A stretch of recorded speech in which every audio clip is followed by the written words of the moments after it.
Right. Welcome, everyone. I'm going to introduce our panel to discuss the territory in the Amazon. It's an exciting, interesting, involving, engaging movie. I hope everybody was able to see it. Even if you haven't, I think the discussion will be quite interesting. We have Tish Odell. Tish, you want to raise your hand so people know who you are? Well, I guess they can read like me. Tish is involved in the rights of nature movement internationally, and this seemed like a really appropriate topic for her to take a look at what's happening in South America and what needs to happen in Brazil. Bob Stasinski is you're kind of dark.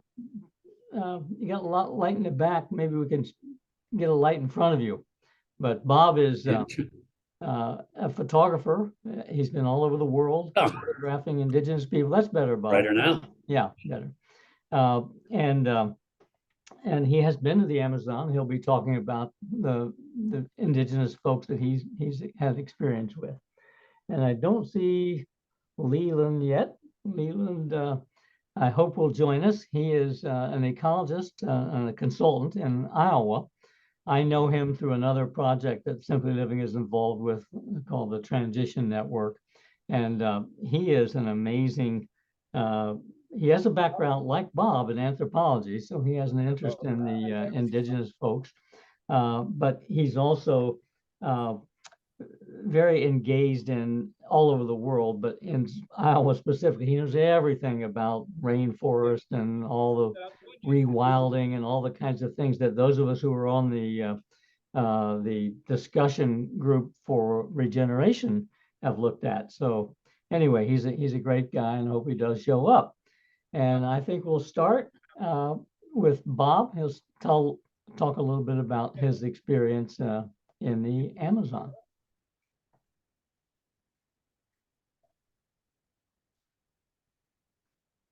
You're unmuted, Bob. What's that? You're good. You're up. All right. Yeah, I spent, probably since about 1979, heading to Latin America and stuff just to see what things are like over there. Nicaragua, the first place I went. But as far as the Amazon goes, I've spent time with in Ecuador, largely over the oil industry, the effects of the oil industry. So I spent time with Baroni and Shona Indians there, Sarayaku and Napu Quechua Indian were very interesting. The Sarayaku actually successfully resisted oil drilling under land. I could tell the whole long story, but essentially they wound up nonviolently capturing Ecuadorian soldiers who were going there to protect the seismologists and the oil workers. And they presented them on TV, and they agreed to surrender the soldiers only if this major general got on, nationwide TV and apologized and promised not to go there again. It worked. 17-year-old girls were the ones who they were on TV with them in war paint, with surrounding the soldiers. So it's great. And I've spent time with Waroni and Shuar Indians in Ecuador also, and Yequana and Yanomamo Indians in Venezuela, and Wayana in Suriname. And so I was in the part of, the Yanomamo that live in Brazil were very affected by onslaught of settlers, and particularly gold miners, gold rush over there. And where I was in Venezuela, they didn't allow anybody to cross their border. So there was no rush of Brazilian gold miners and none at the time there Venezuela. So it's different in different places, but the story of the Amazon and destruction through colonization like that is true. I really like the movie.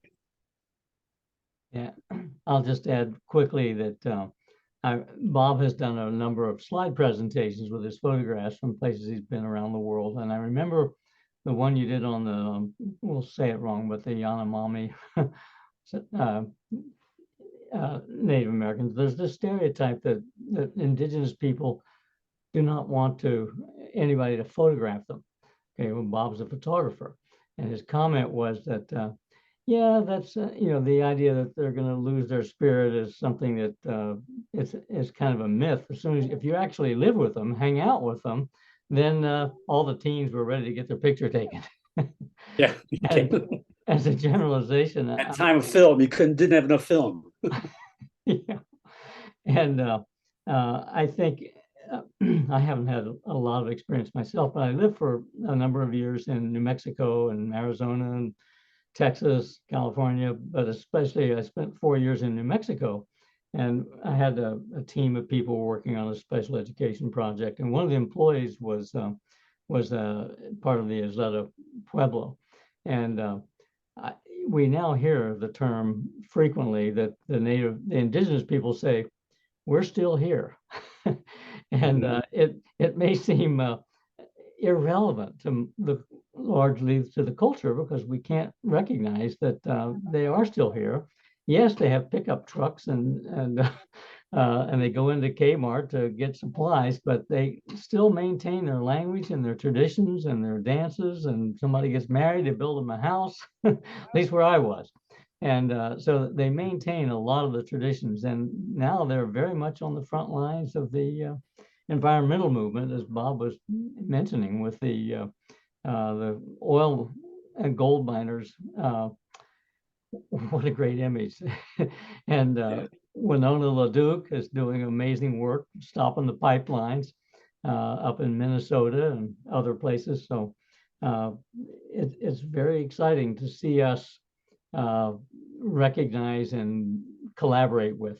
So we'll turn to Tish Odell, who's involved, as I mentioned earlier, on the rights of nature, and we'll get her reaction to the movie and some thoughts she has.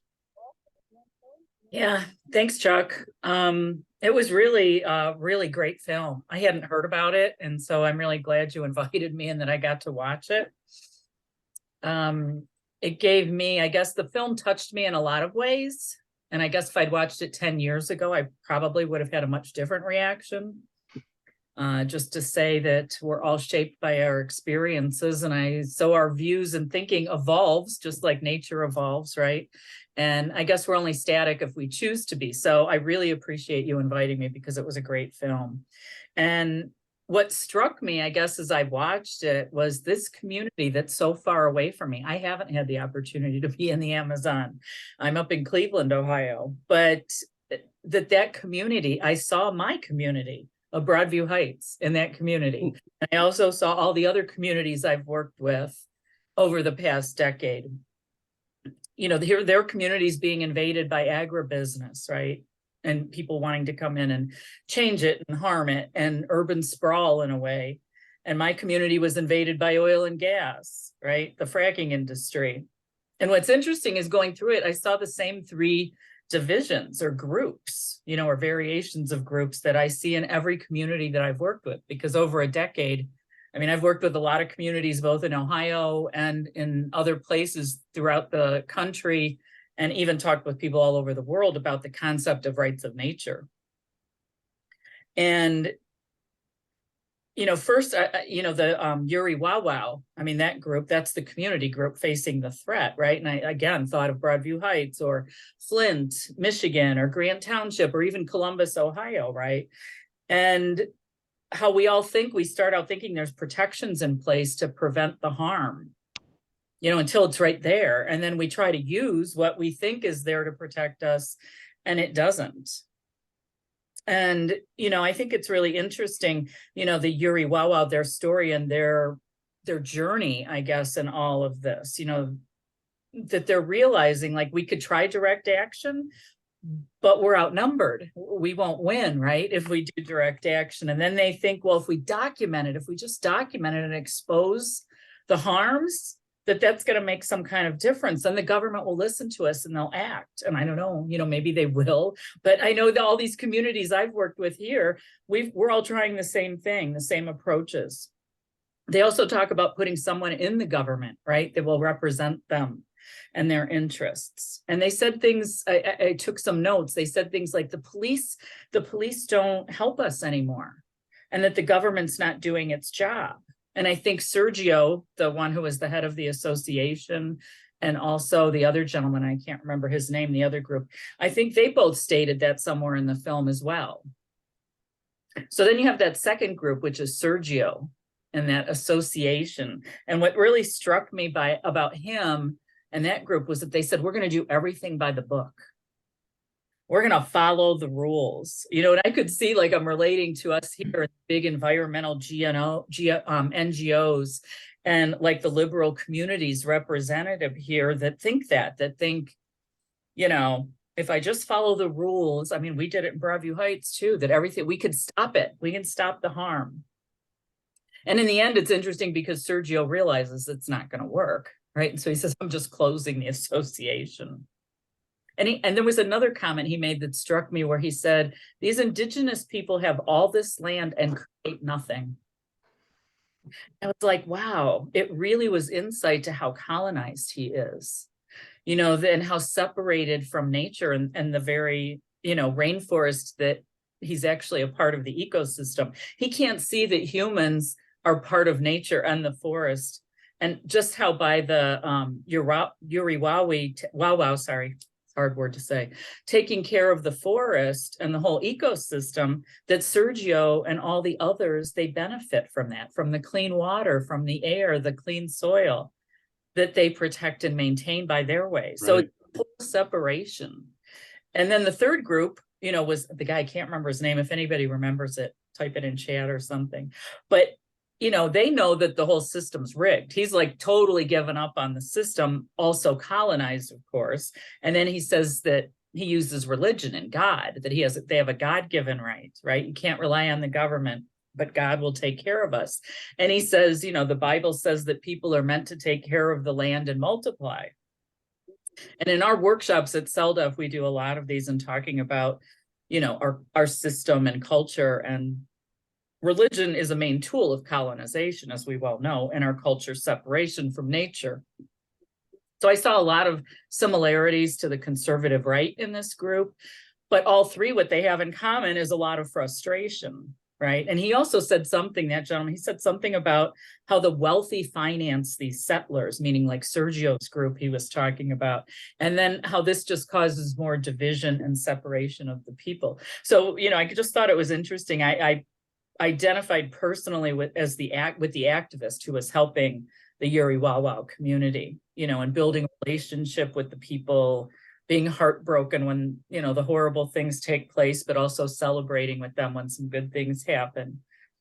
But I just saw the same inability of these three groups to come together and have conversation with each other, about their values, their hopes, their dreams, and who's really the group at the core of the problem.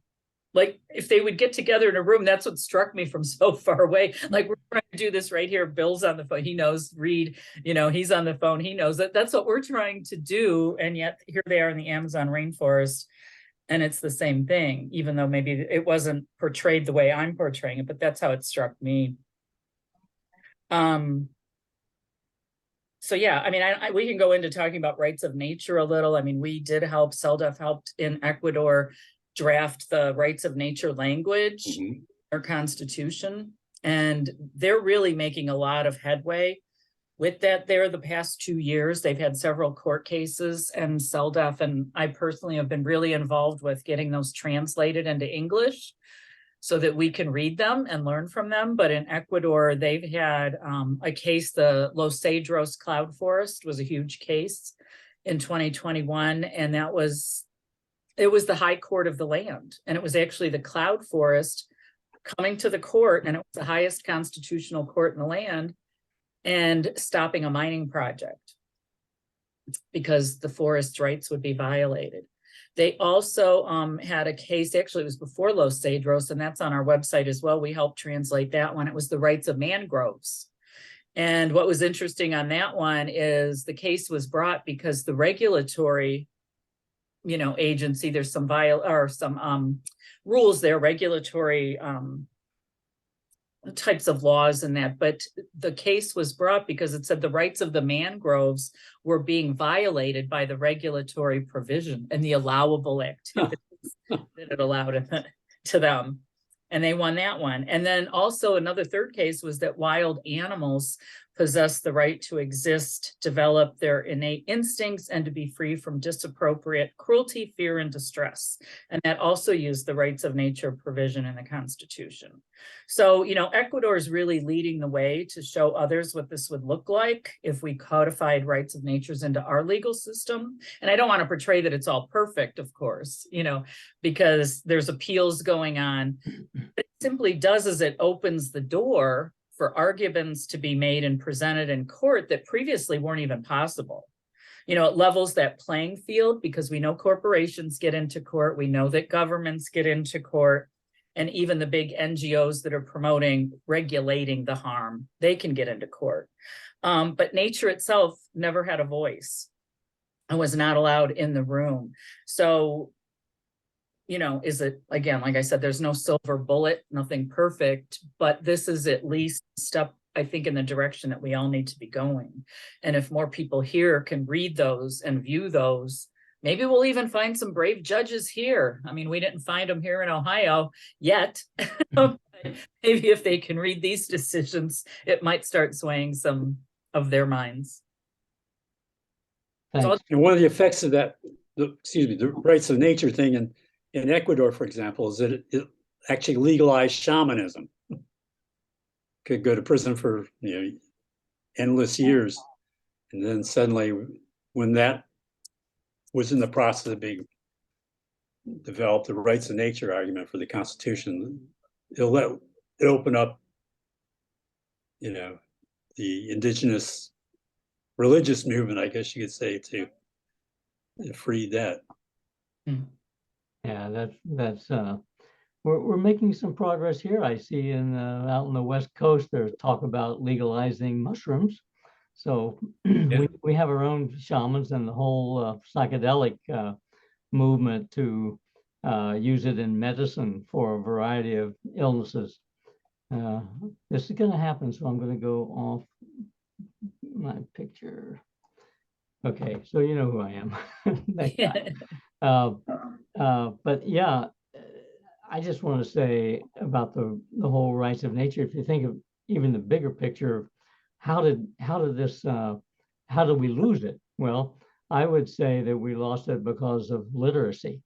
When civilization started, whether it was alphabetic or hieroglyphic writing forms and trading through math, so that writing and math became the tools, the literate tools that separated us from nature. I mean, it's a great gift. It's wonderful. We all appreciate the wonderful gift of literacy and the benefits of that. But a side effect of it, it turns out that when you're reading or when you're laying out territory outside yourself and you're thinking about what you can do to nature, you're becoming an individual separate from nature. And so civilizations then took over the tribes, right? The indigenous people, and quarantined them, or so we lost that, and then imposed the whole idea of ownership of land, right? When you own land, you don't really own it, right? You're living with it. And so, I just want to put that kind of big picture. I've been writing and thinking about some of these issues in terms of how we, there's a great, in the Regeneration Book Club, there's an image in there of like a kind of a spiral image that says an annotation, working our way back to to indigeneity. So in many respects, we're reconnecting with nature, with becoming part of that. So making that part of the legal system is a huge step forward, as far as I'm concerned. And Bill, you want to add a few comments on that? And Bill's involved with the Columbus Community Bill of Rights as well as CELDEF. You're on mute though, Bill. Yeah, some of the things in the movie that Tish pointed out quite well that I thought about too, because we know. But one of the things that was a quote from our movie that we showed on the Seeds of Vandana Shiva, she said that violence starts from separation. And so much of Tish spoke about how these different groups were separated from each other, and then these groups beside that are other than the indigenous are separated from nature, and here they can justify destruction for development, and then also separated from, like the one quote of the activist who was helping them when they burned part of the land there, said, how many animals and living beings are destroyed, are dead from all this. That's not even considered in the process there. That there's a right to coexist, and so that also comes back to rights of nature. So that's one thing that struck me about that separation, and how, and like they somehow have to come together to see that we're benefiting each other, and we can find a way to live together with nature and each other. It's not us versus them, and that's too much what the powerful want us to do there. Another thing that was hopeful, I thought, is how the indigenous, mostly youth, but used some of the technology against the masters of the destruction, and they said, okay, well, I guess they were trying to be creative and trying to find a non-violent means of trying to harm this. And like Tish said, I don't know if they're ultimately going to be successful from it, but at least they have to. It's just like us, when harm is done to us, we have to prove that it's harmful. So they had to also prove that it was it was being done. And so they came about and said, okay, well, let's use drones. And then also, well, so I thought they're at least they were trying to find means to creative, and they were right that if they tried to kill some of these people, they would all be wiped out, I'm sure. So yeah, those are a couple of things that came to mind. Yeah. Well, and it was interesting. That's the rights of nature. If people aren't that familiar with it, that it flips that. Instead of, like in our system, yes, we have to prove that what is being done is harmful. Whereas with rights of nature, they have to prove what they're going to do is safe and will not violate the rights ecosystem or the river or whatever, the case that's being brought. So yeah, it totally is a paradigm shifting way of looking at the problem and who has to prove what in court. Right? Mm-hmm. Mm-hmm. Yeah. The complexity of the different interests and bringing them together is such a challenge at every level. I mean, we have all of these issues now with the global issues, the division of people, the confusion about, why that's happening, the global economy, the corporate interest, and part of the multinationals that are in not just Brazil, but everywhere. Every colonized, chain-based restaurant, big box store, Amazon colonizing our towns, and interest in how to rebuild our local economies when they've been wiped out by the global economy. So it's complex, and I think it's coming to a head. And Brazil is a great example of how we need to have such a deeper understanding, which I think the film really does. You can't watch that film without realizing, this is what's actually going on, and it's a prototype for so much else that's going on in the world. So at this point, let's open it up to anybody who has a question. You can raise your virtual hand from using the Zoom hand, and we'll recognize you, or you can put your picture on and raise your carbon-based hand, and that we can see on the There we go. All right, Phil. Philly has a question. So go ahead. Less of a question, more of a comment. Would any of you care to speak about, I thought it was very interesting. At one point,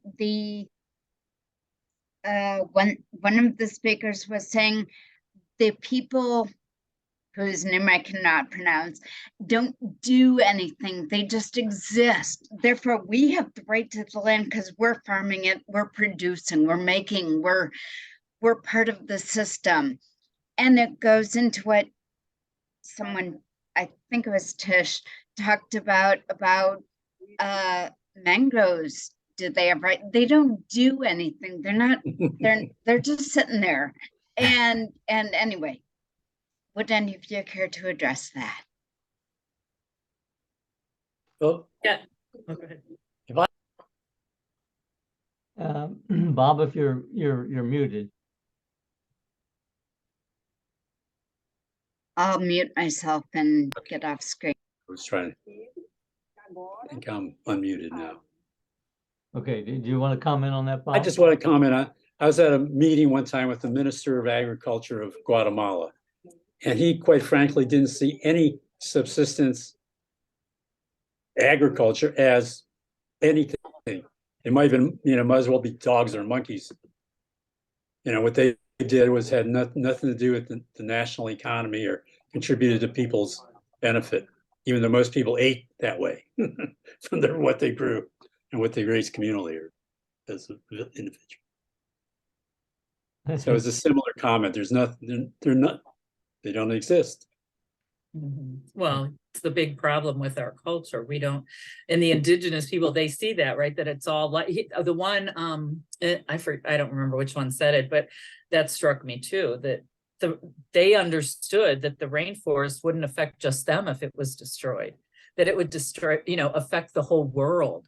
And it's so funny because here being an activist going around and trying to organize in different communities. And I just heard it a couple of weeks ago again, and someone talking about, their community and, well, we have to move this or it's going to be very toxic or polluting in our community. And I just laugh because they'll still listen to a news report, right? The big forest fires out in the West, right? And we had here on the news, I know they told us here in Ohio at some point when those were burning so horribly in the summer, we have particulates in our air here.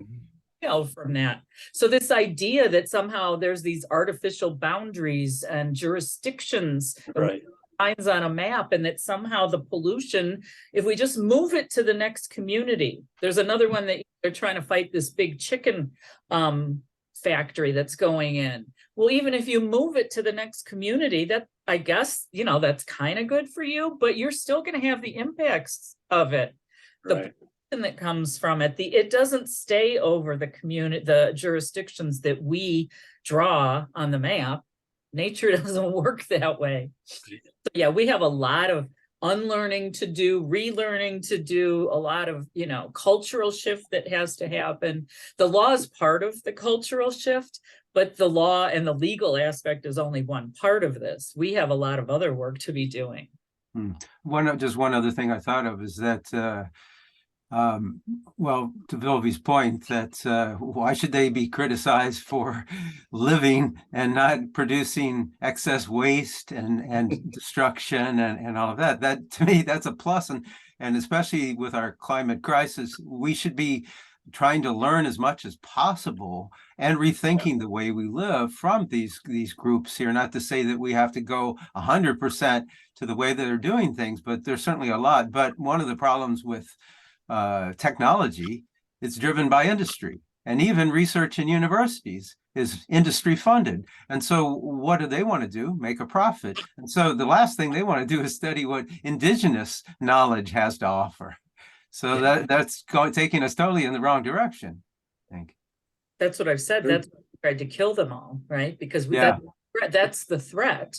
The threat, we know that there's an alternate way.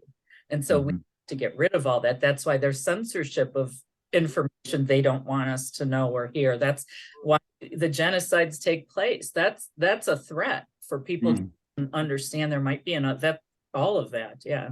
Yeah. Just one other thing is that our thinking of growth.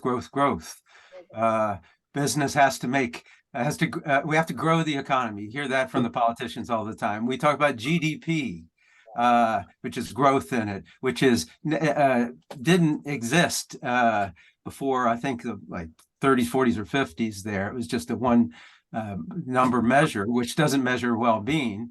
And so we have to look at the idea of degrowth a bit, and doesn't mean we have to go back to living in huts or something, but we need to change our focus on well-being and living with each other in the planet rather than just growing, because as we know, what happens when the economy grows is it's usually the wealthy are doing very well, but the majority are not taking advantage of that. And then at what cost? Because it doesn't reflect the full cost from cradle to grave, as we know, extraction and everything else.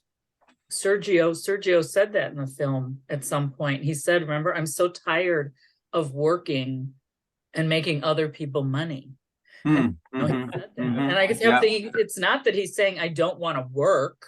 He's saying, but I'm so tired of working for other people to benefit from my work. He just wanted to, and so that's, again, that whole idea that, yeah, we're all so connected, And what you talked about, Bill, they've taught us, and they do, we're taught from little on, all of this. That's the shift that has to happen, but we're consumers. I mean, we're consumers above all else. We're consumers and producers. That's all we are. Yeah. So Reed has his hand up. You want to go ahead, Reed? All right. Hi, yes. I guess along the lines that Tish was talking about, I wanted to know if anybody could comment on the part where there was a part in the movie where it was mentioned that larger amalgamations of capital were financing the movement in by smaller smallholders. If you could talk about the use of propaganda in that transaction, both in the U.S. and in Brazil. Thanks, Reed. Who wants to Anybody take else? that? It's just, I wrote that down as one of my notes too, Reed. Like I think that's the guy, I can't remember his name, the last guy who just, with the more conservative right wing, like we would consider San Benito or something. Yeah, what was his name? Well, I don't remember his name, but his group they call themselves San Benito, I think. Oh, okay. Yeah, he made that comment. He's the one that did it, and I wrote it down in my notes too. And it was like they finance, and so through money is how they control everything, right? And so they finance these people to come in and do the work and do this divide and conquer kind of thing, and then they'll probably lend, and they're going to ask for it back at some point. Right? So there's the debt structure again. And so then in the end, they'll wind up getting the land. I mean, they do, it's the same model they use over and over and over. It's like an architect with a blueprint, and he builds he never changes it, just over and over. And we can't somehow see it, because of the propaganda and everything else we're taught and the culture that we live in. But that's what's going on. And so, yeah, that me too, Reed. You weren't the only one. I picked up on that too. Yeah, they're certainly going to be looking to make a profit off of that in the end. That they're not doing that out of some altruistic good if they believe in it. There, we know that. Yeah. So if we call it subsidies, right? Like, because I know Reed is very concerned about West Ohio and the big ag industry, and that's what they use to manipulate everything. Yeah, sure. Honey, if you do this, this, and this, and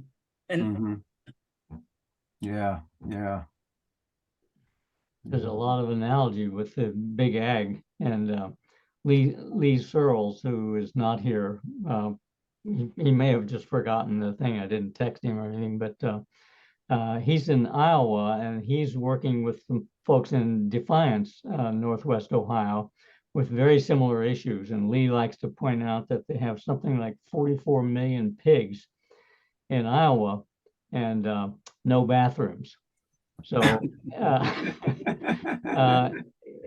do you deal with that? I mean, it's just insane that we do this, and again, back to Bill's comment about Vandana Shiva and the separation.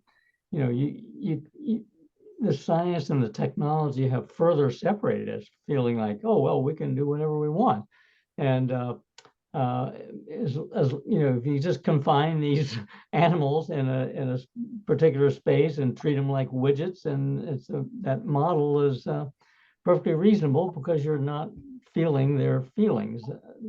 Treating animals that way is just a horrible thing. And we're in the middle of the sixth grade extinction. We hear about the insects, but the large animals are also going and very much endangered.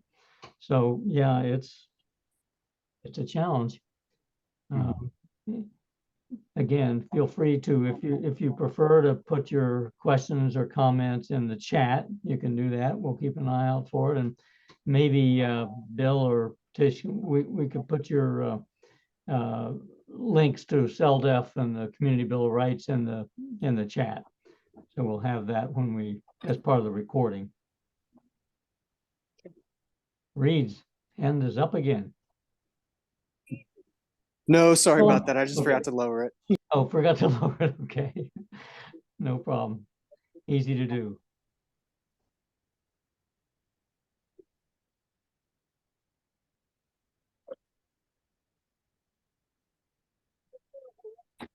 Vilby's hand is up. Bilby. Unmute. Yeah, sorry. I was just yeah, about whatever, 3/4 of the way through, I was thinking, oh my God, they can't do anything. They are hopeless. It is a hopeless situation. And then I'm horrible with names, sorry. The young leader decided he was going to have everything filmed and vigilante patrols, and I thought, oh my God, that would work. What do any of you, and especially Bob, what have you found? I guess my question is a picture worth 1,000 words?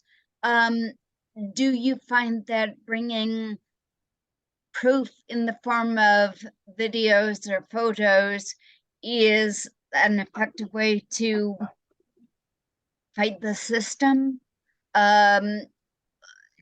What do you think is important in that? I mean, if I ran around with the camera, it wouldn't do anything, but what do you add to it to have it impactful?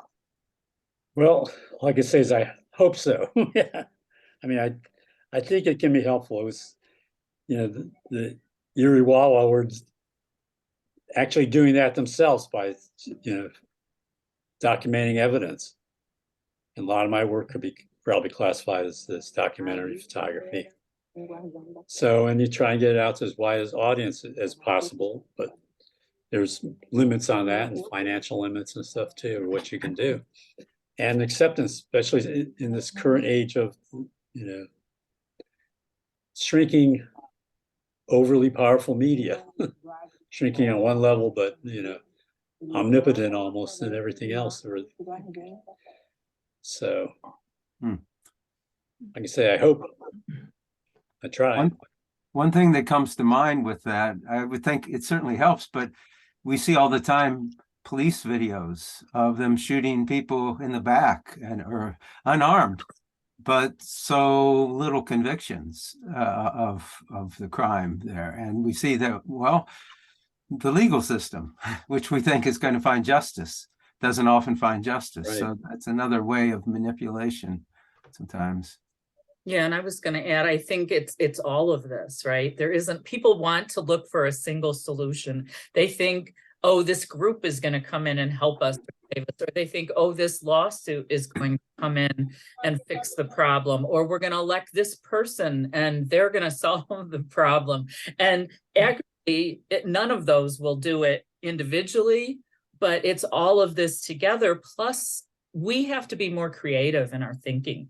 You know, when we expose what the system is, and we know, and they all said it, right? The system isn't going to protect the rainforest and the river and all that. We know that in our communities now. When we come face to face with that, we have to start thinking creatively of alternative ways and alternative, you know, things to do. So that's something we're not taught to do. We're kind of like also taught to be kind of widgets in a machine, right? And just follow what others, who are these experts and authorities that we're always looking up to?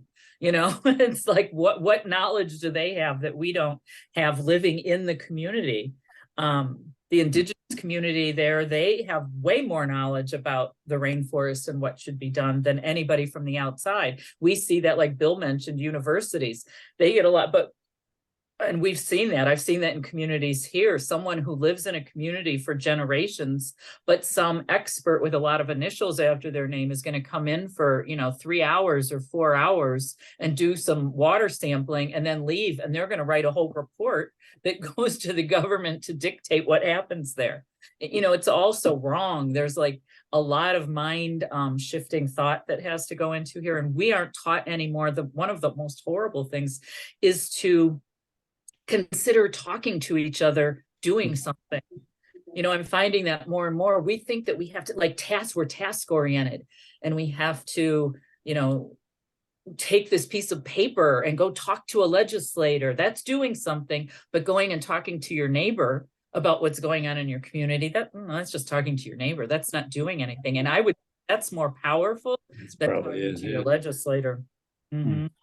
Yeah, along with that, about separation, we talk about the rural and the you know, urban communities, and about the red and blue and all of that, Trump, non-Trump.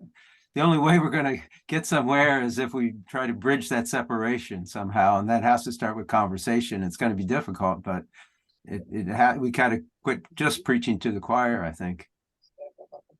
Those three groups, that's why their values, if they sat in a room together, Sergio, the Erie Wawa, and that other group, if they sat together, they verbalized it in the film. They all cared about their families. They want to provide for their families. So they want food, they want shelter. That they all have that in common, and yet they're not even talking to each other. I know, but they all want the same land, unfortunately. Well, but they need to figure out a way to live on the land. They're not, but you know who wouldn't be at that conversation, have the same values, would be the big agribusiness. Right. Their values are different. Yeah, and they're behind the organization of the settlers to move in there and do their bidding. Right. And I think that's the big picture we're in. Simply Living sold this book called The Cultural Creatives 22 years ago, and I'm a big fan of that idea that there are people who are in fact becoming aware, despite the media's ignoring many of these important themes because they're sponsored by corporate interest or big pharma or big oil, and we're fed all this distorted point of view to keep us down on the farm, whatever. But I think Simply Living is committed to these independent filmmakers on food and energy systems, transit systems, recycling, circular economy. We show these films to raise awareness, and it's a slow process. It's not happening as fast as we'd like. But I think this is a great example of a film where you get really immersed in this environment through the film, and you become more aware. Just as if you see Bob Szynski's exhibits of, you're there with those photos, and it's it really does, and this, it does have an impact. In 2000, the estimate was that there are about 50 million cultural creatives, quote unquote, people who have green values, see nature as more important, connected to that, the spiritual values of nature. So there's 50 million people. I've seen estimates that now in the developed world, the United States, there's about about 80 million, in Europe about 120 million, and similar percentages in Japan and Taiwan and Australia.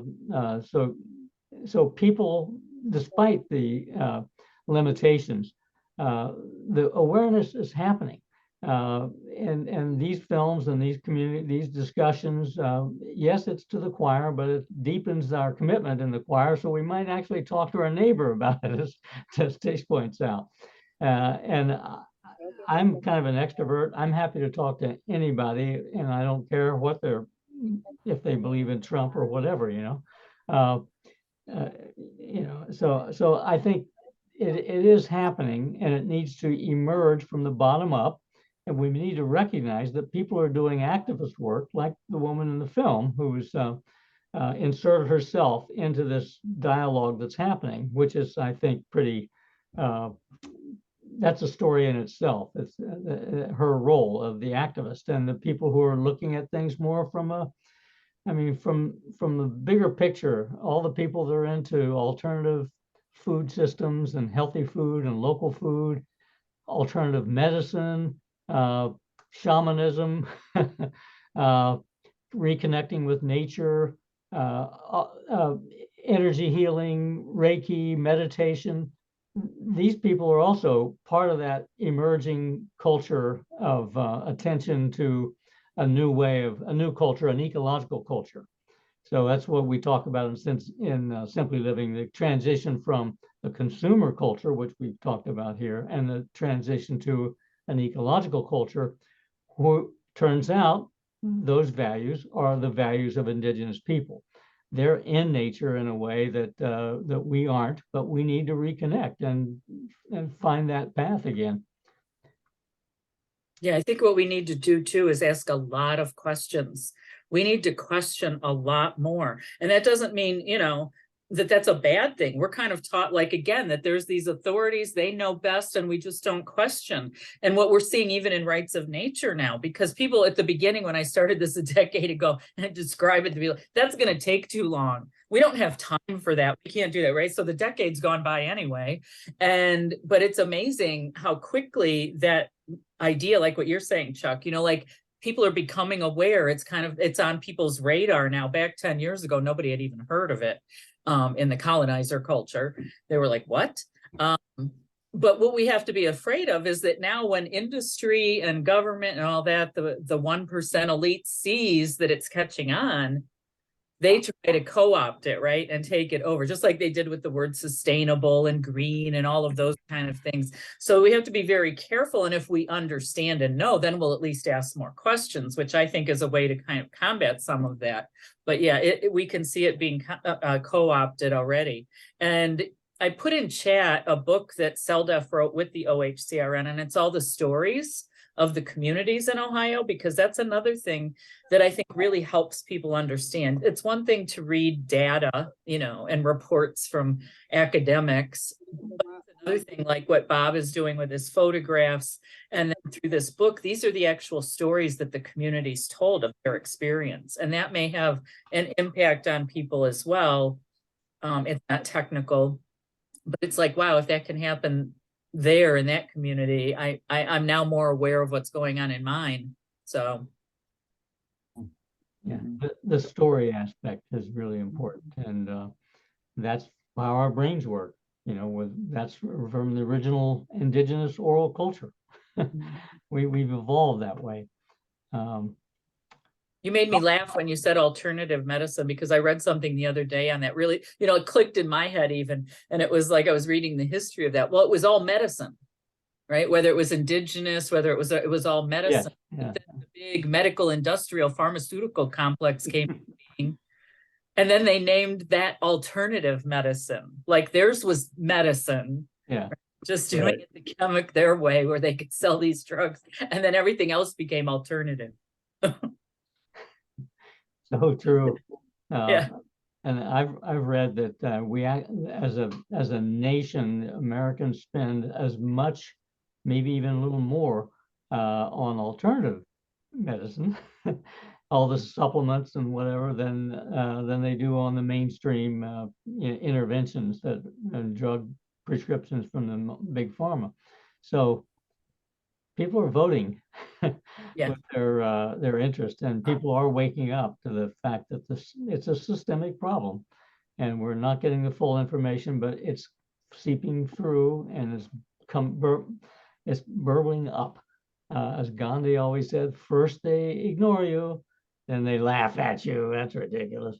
Then they fight you, and I think we're at the stage in the big ag where they're starting to fight. You know, they don't want the energy. They don't want. They want to control the energy. They want to finance it and feed. They don't want democratic local community energy systems. So you know, then after they fight you, that's, as Gandhi says, that's when you win. And I think we're looking at paradigm shifts that have to happen. And I think they will happen regardless, because nature is biting us in the butt.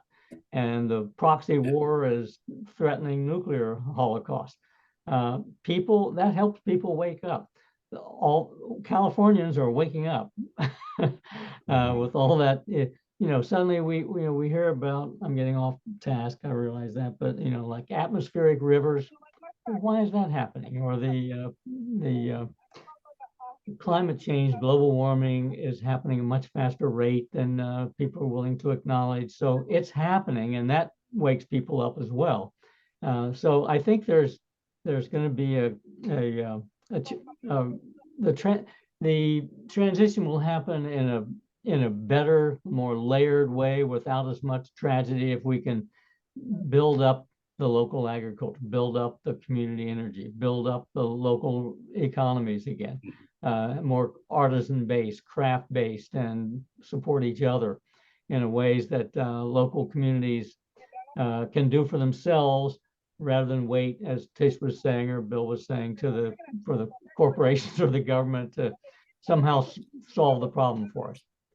Well, they've made us very dependent on them and everything, right? Yes. For everything. Yes. And so that's how they've really captured us.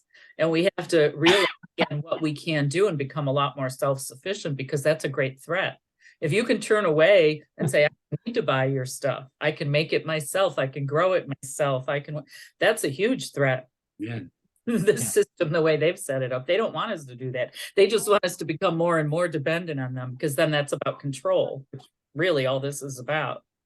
We've shown that movie Economics of Happiness more than 50 times. I need to start showing it again, because it's basically saying every time you vote for localization, you're taking a little bite out of the global system that's eating up the ecosystems. And a factoid I love to share from the Simply Living point of view is that every time you pull something off the shelf or buy anything from the big box stores or whatever, the products contain 40 to 42% of embedded CO2. That, because we're not aware what happened at the production end or the extraction end, all the way through the supply chains and the production, distribution, planned obsolescence. All of that is something that it's difficult to change, because we have been very successful with the global economy. You have to say, oh, if I can't get it, I can get it on Amazon the next day. So that's pretty addicting, the shopping thing, and we've become addicted to that in a way that we need to de-addict, whatever. That's a hard one about the addiction when you talk about them and making us dependent. We've got cell phones that can do so much, but now people are addicted because there's all the time they can spend on social media or just searching mindless things, because they know how to use artificial intelligence to keep people engaged, and somehow they have to start to say, wait, I need to turn off and talk to people. But it's getting harder, it seems like, because it's become too successful in a lot of ways. Yeah, we're still, we need to transition also from being an individual, our own thing, separate from, to being part of a community, and more we can build communities like the community that's right here. Yeah, we're using this as a tool to Yeah, Mhm, yeah. mhm. Yeah, use it in the right way rather than, yeah. Looks like Reed has his hand up again. Yes, yes. his Oh, hands Reed, are- you're back. Go ahead. Yeah, I think part of the film that was really inspiring and that has some relation to our last conversation was, um, well, yeah, it is really hard and there is a lot of propaganda, but we are not being killed. We're not Mhm. being, for the large part. Mhm. So I just wanted to make that comment and see what you guys had to think about that. Yeah, that part was very shocking in the movie to me and very sad, obviously. I think it was Ari was his name when he was killed. And, but I talk about this with communities all the time. I mean, we are being killed in a way, but it's just not immediate, right? But Mhm, mhm. poisons put into the water and the poisons put into the air and the poisons put into the food. And that's where, again, the environmental justice movement comes in, because I mean, we're all being affected by it, but people that are poorer and in communities of color and communities that are more rural, that are poor or whatever, where they dump the stuff, they're getting the impact much faster. But it's not as quick, obviously, as someone, hanging you, killing you, shooting you, all that's immediate. But that's, again, the way we think about all this and talk about this. And I've said that to community, we just don't verbalize it that way. But someone putting poison in your water is killing you and your children and or in your food or whatever, but you just don't drop dead immediately from it. That's the difference. And so, yeah, I think we have to, that's again about shifting our language. And you brought that up, Chuck, with language, it's the way we talk about it. And I think we have to be a lot more blunt about it. What's really happening. We try to sugarcoat things. I mean, they like doing that. They'll normalize the language for us, even sustainability, like that's being all co-opted and green and all those things right now. But, the question I'll ask people, like, we have to be honest. Is our lifestyle even sustainable? I mean, that's what's like, we divide it into all these different single issues, but that's a question. That's true. Well, it's 3 o'clock and I think Lee is in Iowa and he showed up, and maybe Mark got confused on the time, but if people want to hang out a little bit longer, that's fine. Lee, I indicated that,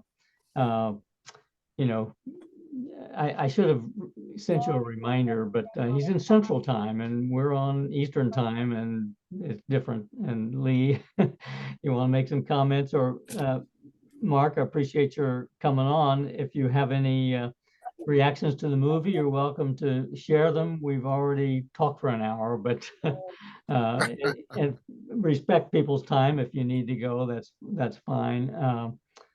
So quickly, Mark, any response, any reactions to the film you'd like to share?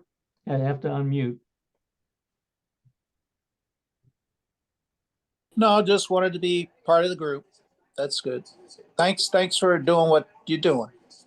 Okay, thanks, Mark.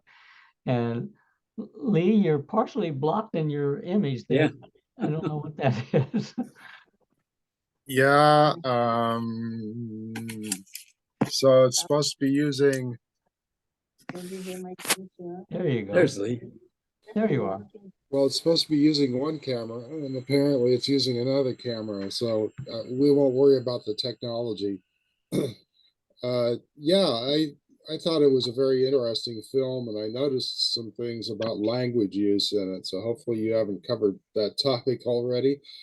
And one of the main things I noticed is that when the young man whose name escaped me after I wrote notes and was done listening to it, the young man talked about all that exists and called it Uruewawa. Okay, for him, the world was encapsulated in that one term. Now, when I listened to the outsiders, I heard them talk about the people, the Uruewawa, but that didn't include the land and all the things around the people who lived there, the indigenous people. And I thought, well, that's very typical of a Western point of view, that, we compartmentalize things instead of seeing the web of connections between things. And I thought that the young man, in contrast, he lived in the web. He was part of the web. He expressed that maybe without even fully conceptualizing it, because it was simply his way of thinking about things, as opposed to the Western compartmentalized, well, people are alive and land is dead, and on with the way we divide things up. And I've done a lot of thinking about this very issue, and in regard to rewilding efforts. We humans see ourselves as separate and apart, and maybe even above other life forms. But as far as all life forms on this planet are concerned, we share one thing in common, and that is we're all trying to survive. Even those nasty prion diseases that cause chronic wasting disease, they probably don't have a consciousness like something with the central nervous system does, but they are in some sense trying to survive and reproduce. And so we share that even with a complex protein molecule that will eat our brains away if we let it.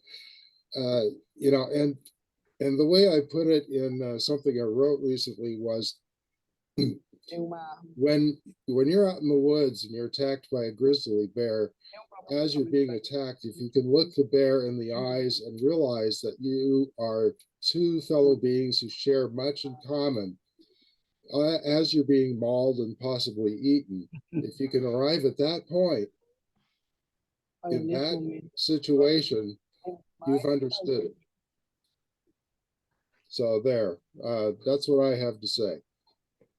I appreciate that, Lee. And I think the Native Americans typically use the phrase "all our relations," which I think is analogous to that. We're part of the whole world. Yes. That includes everything. And all our relations includes all those ecological relations, which we're studying and figuring out, and the interactions and the keystone species and all the stuff we're learning about and the depths of ecology. But they're learning it by real observation, which is the source of science. And they know a lot of things about the interaction between the different species that are part of their one world. So pretty amazing. And I'm certainly one who has been overeducated. I think everyone here has been successfully separating ourselves and being part of a global system that's benefited us.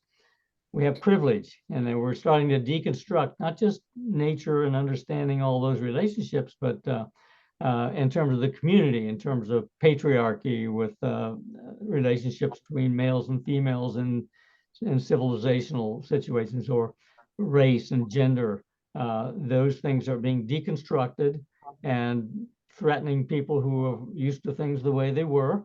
So it's another part of that dialogue, or this dance between fear and moving forward with the kind of insights that we're getting from all corners. And those of us who are liberal and open, and we're ready for the change. We hope. Change is always hard, but well, we at least know it's coming. Yeah, exactly. And but I think there's, we demonize rightly the far right crazies, but at the same time, we need, when people have new ideas and we're going to venture there's always unintended consequences. I'll get that thing from stopping.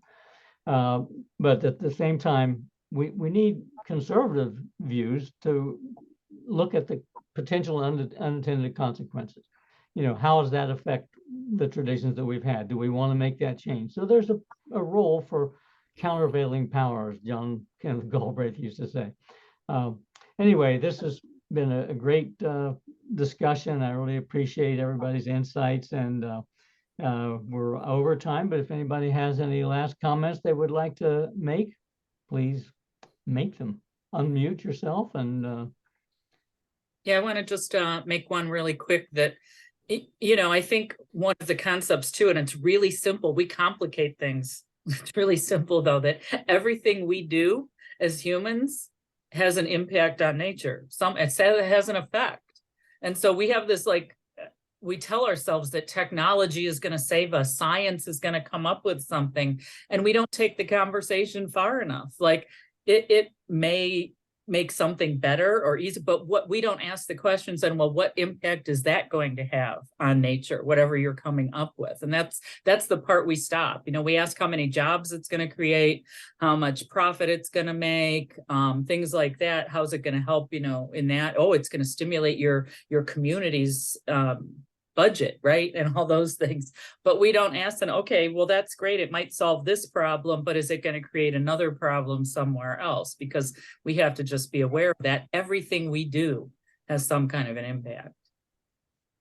So I'll follow that up, if I may, to say that, you know, a small community that's trying to be resilient and self-sustaining, there are no market externalities. You can't just throw stuff away and expect it to go away. And so as we think about trying to live a more sustainable way of life, we have to forget the idea of the externality and try to internalize the costs, whether they be to nature or to fellow humans or all of the above, and get rid of those externalities. And why? Because that's a reduction of the entropy of the system to do so. we have to get going, guys, but Yeah, thank we gotta get going. you, Chuck, for inviting me, and it was great. Yeah. Both the movie Yeah, and let's keep talking. thank you. Thank you. Bye. Thanks, Thank Chuck, you. for inviting me. Sorry I was late. Okay, thanks a lot. This is good.